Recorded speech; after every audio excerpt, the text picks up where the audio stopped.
Postmortem house के अंदर 7 लाशें रखी हुई थीं। डॉक्टरों का एक पैनल उन लाशों के पोस्टमार्टम के लिए आता है। सबसे पहले सबसे ज़रूरी व्यक्ति की लाश को उठाया जाता है। उठाने के बाद उसका पोस्टमार्टम शुरू होता है और एक डॉक्टर लगातार गिनतियाँ गिन रहा था। गिनते गिनते सर जब सबसे लास्ट हो जाता है तब कहता है कि साहब सर इसके अंदर से 67 गोलियाँ निकली हैं, यानी कि 67 गोलियाँ उसको मारी गई थी उसको मारने के लिए। उसके साथी को उठाया जाता है, उसका पोस्टमार्टम होता है, उसके अंदर से लगभग 100 गोलियां निकली थी।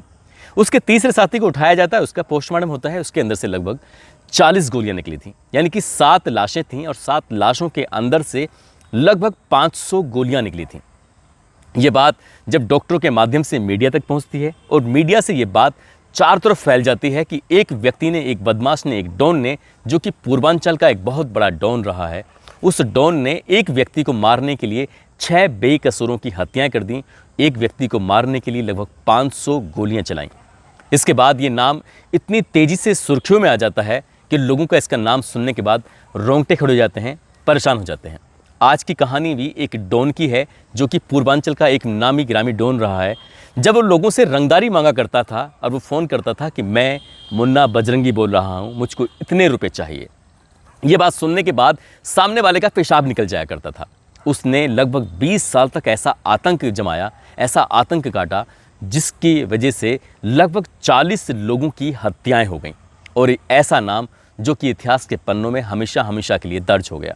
उसने जितनी हत्याएं की थीं उसका अंत भी कत्ल से होता है। वो भी अपने आप में बहुत बड़ा रोमांचक किस्सा है जिसको सुनने के बाद आपको भी शायद आश्चर्य होगा, आप भी आश्चर्यचकित हो जाएंगे। आदाब, नमस्कार, सत श्री अकाल। मैं उस्मान सैफ़ी। आज की जो सच्ची घटना मैं आपको सुनाने जा रहा हूँ, बल्कि ये घटना नहीं बल्कि ये एक डॉन की कहानी है। दरअसल पूर्वांचल का एक डॉन रहा था। एसटीएफ को सूचना मिलती है कि उसकी दिल्ली में आमद देखी गई है, उसको देखा गया है। तभी उत्तर प्रदेश से दिल्ली की पुलिस को फ़ोन किया जाता है। उनसे कहा जाता है कि समयपुर बादली एक इलाका है, वहाँ पर पूर्वांचल का डॉन मुन्ना बजरंगी, इसकी सूचना मिली है। तभी पुलिस तैयार होती है और पुलिस के एक उत्तर प्रदेश पुलिस के एसटीएफ के इंस्पेक्टर होते हैं अविनाश मिश्रा, साथ ही दिल्ली के ACP encounter specialist Rajveer Singh, ये अपनी टीम के साथ मौके पर पहुंचते हैं और सामने जाने के बाद 2 व्यक्ति होते हैं, उनसे पुलिस का आमना सामना हो जाता है। पुलिस की तरफ से भी लगातार गोलियां चल रही हैं, उधर से भी गोलियां चल रही हैं, लेकिन उनके पास सीमित हथियार थे, सीमित गोलियां थीं और वो अपनी गोलियां चलाकर शांत हो जाते हैं। लेकिन जब पुलिस की तरफ से गोलियां चल रही थी तो उन बदमाशों में से एक बदमाश को लगती हैं 4 गोलियां, दूसरे को लगती हैं 7 गोलियां। पुलिस वाले खुश हो जाते हैं और encounter specialist ACP Rajveer Singh अपने उच्च अधिकारियों को फ़ोन करके कहते हैं कि साहब पूर्वांचल का डॉन मुन्ना बजरंगी मारा गया है, उसको 7 गोलियां लगी हैं, उसके साथी को 4 गोलियां लगी हैं। उसकी लाश को हम जल्दी से मोर्चरी पर लेके जा रहे हैं, यानी कि चीर घर लेके जा रहे हैं जहाँ पर पोस्टमार्टम होता है। पुलिस वालों ने इनकी लाश को उठाया, गाड़ी में रखा और सीधा चीर घर पहुँच जाते हैं। और चीर घर पहुँचाने के बाद जैसे इनकी लाश को उतारा जा रहा था तो यहाँ पर अब डॉक्टरों का पैनल आता है। कुछ लोग इकट्ठे होते हैं, कुछ ऑफिसर इकट्ठे होते हैं, यानी कि अब यहाँ पर भीड़ बढ़ने लगती है। और जैसे ही भीड़ बढ़ रही थी, लोग आ रहे थे, अब यहाँ पर ऐसा लग रहा था कि अब यहाँ कोई ऐसा खून खराबा नहीं हो सकता। तभी एक आदमी ज़ोर ज़ोर से चिल्लाने लगता है, चीखने लगता है। चीखने वाला, चिल्लाने वाला कोई और व्यक्ति नहीं था, उन्हीं में से 7 गोली खाए मुन्ना बजरंगी था। वो ज़ोर ज़ोर से कहता है कि साहब मैं ज़िंदा हूँ, मैं ज़िंदा हूँ। वही इस तरह की कई बार उसने आवाज़ लगाई कि मैं ज़िंदा हूँ, मैं ज़िंदा हूँ, मेरा नाम मुन्ना बजरंगी है। तभी ये नाम जब लोगों के सामने आता है तो लोग कहते हैं कि 7 गोलियां खाने के बाद भी जिंदा है। तब उसको यहाँ से पोस्टमार्टम हाउस से उठाकर सीधे राम मनोहर लोहिया हॉस्पिटल लेके जाते हैं। बात ये किस्सा है 1998 का। राम मनोहर लोहिया हॉस्पिटल लेके जाते हैं, उसका इलाज शुरू होता है। इलाज के दौरान एक एसीपी महिला ऑफिसर होती है, नई उसकी पोस्टिंग थी, वो मौके पर पहुँचती है और जाकर कहती है कि मुन्ना तुम कैसे हो, तुम्हारी तबीयत कैसी है। मुन्ना बजरंगी के बारे में उसकी तबीयत पूछने की कोशिश की जा रही थी। मुन्ना बजरंगी की आंख खुलती है, आंख खुलते मुस्कुराते हुए कहता है कि तुमने अच्छा नहीं किया, यानी कि तुम बहुत जल्दी मारी जाओगी। इतना कहना था कि वो महिला बाहर निकलने के बाद उस रूम से थर-थर कांपने लगती है। लेकिन इससे पहले ही जो वहाँ और ऑफिसर खड़े हुए हैं, इंस्पेक्टर या कोई और भी ऑफिसर खड़े हुए, उन्हें गुस्सा आता है। वो डांटते हुए कहते हैं मुन्ना तुम्हारी गुंडागर्दी यहाँ नहीं चलेगी, तुम पूर्वांचल के डॉन हो सकते हो, ये दिल्ली शहर है, दिल्ली में तुम्हें 7 गोलियाँ लगी हैं, शुक्र मनाओ कि तुम बच गए। असल में आज की कहानी ये जौनपुर के उसी मुन्ना बजरंगी की है जो कि पूरे दयाल गांव में 1967 में पैदा हुआ था। पहले इसे बचपन में इसका नाम रखा था प्रेम प्रकाश सिंह। प्रेम नाम जो इसका रखा था, प्रेम इसके अंदर था ही नहीं। और इस बंदे को, इस व्यक्ति का जो जन्म होता है, शुरू से ही ये थोड़ा सा उद्दंडी टाइप का प्रवृत्ति का था। 5वीं पास करने के बाद इसने अपने पिताजी के सामने हाथ जोड़कर कहा, पिताजी पढ़ाई में मन नहीं लगता, पढ़ाई नहीं करना चाहते हैं।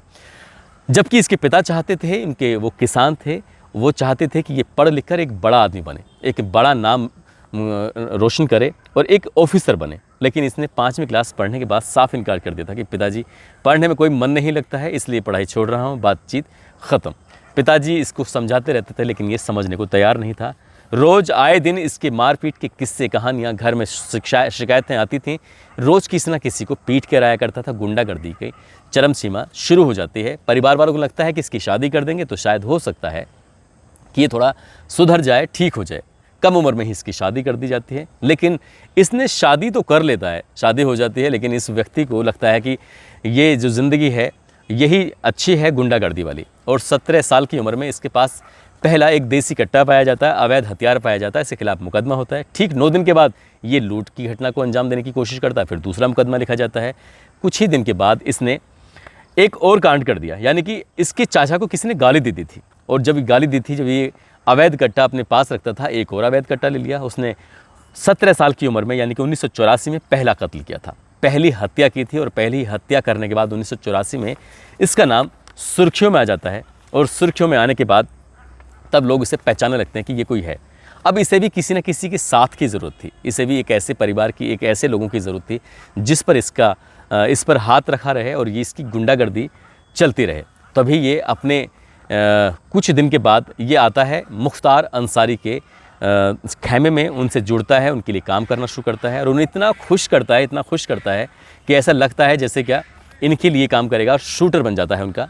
जिसको चाहा उसको मारा, जिसको चाहे वैसे ही अपनी घटनाओं को अंजाम देता था। 6 अप्रैल 1997 को बनारस के महात्मा गांधी काशी विद्यापीठ के पूर्व छात्र संघ नेता राम प्रकाश पांडे, सुनील राय, मोनू मल्लाह, इनको 4 लोगों को इसने AK-47 की गोलियों से भून डाला। जब पुलिस के पास ऐसे आधुनिक हथियार नहीं हुआ करते थे, तब मुन्ना बजरंगी अपने पास ऐसे हथियार रखा करता था। और 1993 में इसने एक हत्या की थी ब्लॉक प्रमुख की, जिसका नाम रामचंद्र होता है। रामचंद्र की हत्या करता है। 1995 में जौनपुर में ब्लॉक प्रमुख कैलाश दुबे की हत्या करता है। इस तरह से इसकी हत्याओं का सिलसिला लगातार चल रहा था। और ये फिर रंगदारी के मामले में जुट जाता है, रंगदारी की मांग करने लगता है। और फिर जब ये फ़ोन करता था तो अच्छे लोगों की हालत ख़राब हो जाया करती थी। मुख्तार अंसारी के खेमे में जुड़ने के बाद उनके लिए इसने काम करना भी शुरू कर दिया। और काम करते करते तभी 1998 में एक बार इसका दिल्ली पुलिस से आमना सामना होता है। ये पकड़ा जाता है। लेकिन सन 2002 में, इसकी शुरुआत में, इस व्यक्ति को पकड़ने के बाद तिहाड़ जेल रखा जाता है। लेकिन तिहाड़ जेल से इसको ज़मानत मिल जाती है। सन 2002 में ये छूट कर बाहर आ जाता है। लेकिन बाहर आते ही फिर इसने हत्याओं का सिलसिला शुरू कर देता है। सन 2002 में जौनपुर सर्राफा कारोबारी लक्ष्मण के घर में घुसता है, उनको गोली मारता है, उनकी हत्या कर देता है। और इसी बीच में इसे पता चलता है जिसके लिए काम करता था मुख्तार अंसारी, उनके छोटे भाई अफजाल अंसारी, जो कि मोहम्मदाबाद विधानसभा सीट से इलेक्शन लड़ने की तैयारी में थे, लेकिन वो चुनाव हार जाते हैं। और जब चुनाव हार जाते हैं तो इसको एक टास्क दिया जाता है सन 2005 में। गाजीपुर भाबरकोल विकासखंड क्षेत्र का एक बसनिया चट्टी इलाका लगता है। वहाँ पर विधायक कृष्णानंद राय अपने साथियों के साथ घर की तरफ आ रहे थे। और जैसे ही इसने रास्ते में घेरा और अपने साथियों के साथ लगातार गोलियां चलाना शुरू कर देता है। इतनी गोली चलाता है, लगभग 500 के आसपास गोली चलाई जाती हैं। कृष्णानंद राय को मारने के लिए इसने 1-2 नहीं, लगभग 7 हत्याएं की थीं 500 गोलियां चलाकर। और जब ये बात लोगों को मालूम होती है, पता चलता है कि एक व्यक्ति ने कुछ इस तरह से घटनाओं को अंजाम दिया था, वाकई वो अपना आप में एक बहुत बड़ी बात हो जाती है। ये घटना को अंजाम देता है और यहाँ से फरार हो जाता है, भाग जाता है। पुलिस को इसकी तलाश शुरू होती है। और 2008 में मैंने अभी किस्सा सुनाया था कि ACP राजवीर सिंह ने जिस तरह से इसको पकड़ा था, तब ये यहाँ से सीधा मुंबई भाग जाता है। और इसी बीच में 24 मार्च 2008 को encounter specialist ACP Rajveer Singh, जो कि Z+ सिक्योरिटी के साथ चला करते थे, उनकी दिल्ली में किसी ने हत्या कर दी। एक तरफ तो ये पूर्वांचल में पहले से ही इन घटनाओं को अंजाम देता था। 1998 में राजवीर सिंह द्वारा ये पकड़े जाने पर, 7 गोलियां लगने पर राजवीर सिंह इसके टारगेट पर जाते हैं और ये हत्या कर देता है। अब यहाँ उत्तर प्रदेश की पुलिस और दिल्ली पुलिस इसको तलाशने में जुट जाती है। जब तलाशने जुट जाती है तो इसी बीच में एक बार फ़ोन आता है मुंबई के मलाड से फ़ोन आता है और ये दिल्ली के व्यापारी से रंगदारी मांगी जाती है। कहता है कि मैं मुन्ना बजरंगी बात कर रहा हूँ। मुझे कुछ पैसों की ज़रूरत है, मेरे खाते में इतने पैसे डलवा दो, नहीं तो अपनी जान से हाथ धो बैठोगे। जब ये बात दिल्ली पुलिस को पता चलती है तो दिल्ली पुलिस, उत्तर प्रदेश पुलिस और मुंबई पुलिस ये एक संयुक्त अभियान चलाते हैं और मुंबई के मलाड से इस मुन्ना बजरंगी को जब गिरफ्तार किया जाता है, एक फ्लैट के अंदर से, इसका खुद का फ्लैट होता है, वहाँ से 2 लड़कियाँ भी मिलती हैं। पता चलता है कि ये दिन भर ऑटो रिक्शा चलाया करता था और शाम को अपने घर आ जाया करता था। यानी कि 1-1.5 साल तक इसने ऐसी शांत प्रिय ज़िंदगी जी, ऐसे कितने लोगों को इधर से उधर पहुँचाया करता था, किसी को पता ही नहीं। आसपास के लोगों को जब पता चलता है कि मुंबई का ये बहुत बड़ा डॉन है तो लोगों की हालत ख़राब हो जाती है। इस पर आरोप था एसीपी की हत्या करने का। दिल्ली पुलिस इसको सीधा दिल्ली लाती है, इससे पूछताछ करती है। पूछताछ करने के बाद पता चलता है कि इसने हत्या नहीं की थी, किसी और ने हत्या की थी। इस व्यक्ति को जब हत्या का दोष इस पर सिद्ध नहीं होता, ये साबित नहीं होता, तो इसको उत्तर प्रदेश पुलिस को सौंप दिया जाता है। उत्तर प्रदेश की पुलिस इसको सीधा लेके पहुंचती है इलाहाबाद की नैनी जेल में और वहां रखा जाता है। इसके बाद जो इसके ऊपर पुराने केस चल रहे थे, लगातार केस चलते चलते ये कोर्ट की तारीख करता था, आता था, जाता था। जेल के अंदर से रहते रहते ही इसने न जाने कितने लोगों से रंगदारी वसूली। जेल के अंदर रहते रहते ही इसने न जाने कितने लोगों की हत्याओं को भी इसने अंजाम दिया। एक दिन ये झांसी की जेल में था और इसको 8 जुलाई 2008 को उत्तर प्रदेश की बागपत जेल में लाया जाना था, जहाँ पर हाई सिक्योरिटी जेल होती है, जहाँ पर एक माचिस की तिल्ली भी जाना शायद मुश्किल है। उस जगह पर जब ये 8 जुलाई को जाता है, रात को वहाँ रुकता है। इससे कुछ ही दिन पहले रुड़की की एक जेल के अंदर एक कैदी सुनील राठी नाम का व्यक्ति बंद होता है। उसे रुड़की से बागपत लाया जाता है। इधर मुन्ना बजरंगी को लाया जाता है झांसी से बागपत की जेल में। और ये सुनील राठी पहले से आ चुका था और ये पहुंचता है 8 जुलाई 2018 को। और जैसे ही वहाँ पहुंचता है तो इनमें गोलियां चल जाती हैं। सुबह का दिन निकलता है। दिन निकलने के बाद लगातार गोली चल रही थी। पहली गोली चलती, दूसरी, तीसरी, चौथी, पाँचवीं, इस तरह से 10 गोलियां चलती हैं। कुछ देर के बाद जेल प्रशासन को पता चलता है कि इसके अंदर मुन्ना बजरंगी को जो कल लाया गया था 9 जुलाई की सुबह को उसकी हत्या कर दी गई है, उसको गोली मार दी गई है। और इस हत्या की जिम्मेदारी किसी और ने नहीं ली, बल्कि ये कुख्यात सुनील राठी ने ली। उसने कहा कि मेरे साथियों को, मेरे परिवार के लोगों को इसने नुकसान पहुंचाया था पूर्वांचल में, मैंने उसी का हत्या का बदला लिया है। इसमें कितनी सच्चाई थी, कितनी नहीं, ये तो खैर पुलिस अफसर जाने। लेकिन जिस तरह की बातें जब पूर्वांचल में इसकी मुन्ना बजरंगी की हत्या की खबरें फैलती हैं तो ये पता चलता है कि 1996 में बीजेपी नेता रामचंद्र की इसने हत्या की थी। 2003 में बीजेपी नेता अनिल राय की इसने हत्या की थी। 2005 में कृष्णानंद राय विधायक की इसने हत्या की थी। इस तरह से 3 बीजेपी विधायकों की, 3 बीजेपी नेताओं की, विधायक नहीं, नेताओं की इसने हत्या जो की थी। तो कहीं ना कहीं, और साथ ही ये भी बताया जाता है कि बीजेपी के एक बड़े नेता का इससे दुश्मनी, यानी कि आबादत हो गई, दुश्मनी पैदा हो गई थी। तो कहीं ना कहीं इसकी जान को खतरा पैदा हो ही गया था।